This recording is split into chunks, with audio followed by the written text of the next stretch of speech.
The thing that struck you is something that you wouldn't have been able to avoid regardless.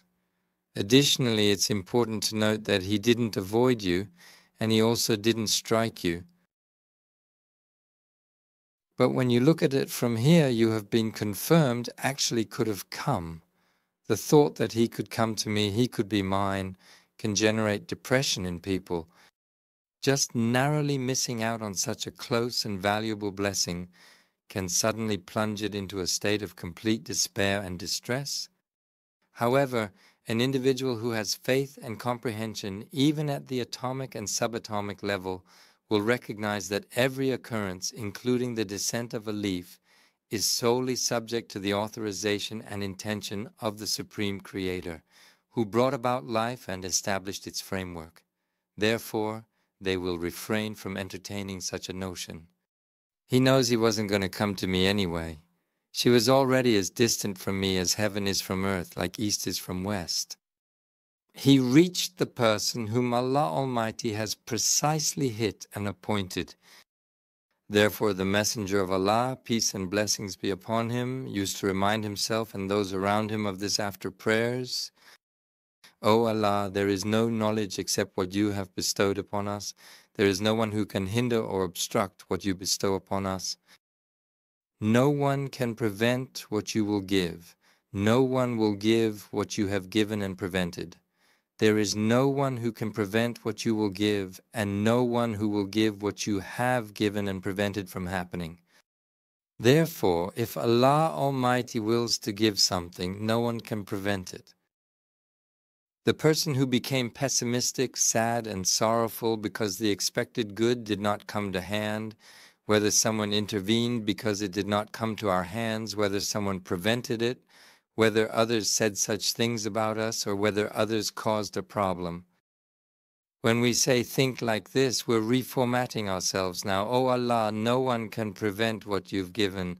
This time with the awareness that the developments are by the hand of the Almighty, the Creator. Oh Allah, no one can prevent you from giving what you want. It seems like someone has prevented what we expected to happen. So we state that Allah has not desired to provide us with this already. The visible barriers are merely explanations. When Allah does not want to give, He creates as many obstacles as the heavens and the earth. The armies of the heavens and the earth are in His hands. We offer opportunities to those who nurture evil around us. We somehow let them in.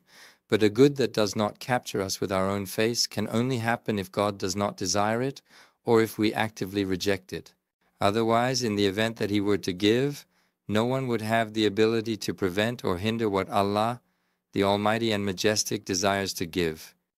He mentioned in the noble verse, "And in case He intends harm for you, then there is no one who can repel His bounty. No individual has the ability to reject or turn away His favor." Allah the Almighty and Majestic, to the wife whom Musa will wed in Midian, has, in accordance with God's decree, He has fulfilled Musa's wish. The many events that happened to Musa in Egypt are almost like the cause and excuse of this matter when you look at it from here. Suddenly, the city. At the moment when he was in a hurry, Allah Azza and Jalla, who was walking in an uncertain direction, brought him to the feet of the lady he would marry as if he had miraculously managed to escape from there, as though guided by divine intervention. May Allah bestow upon you abundant blessings and goodness, as long as no one can impede or obstruct the fulfillment of His divine wishes for you.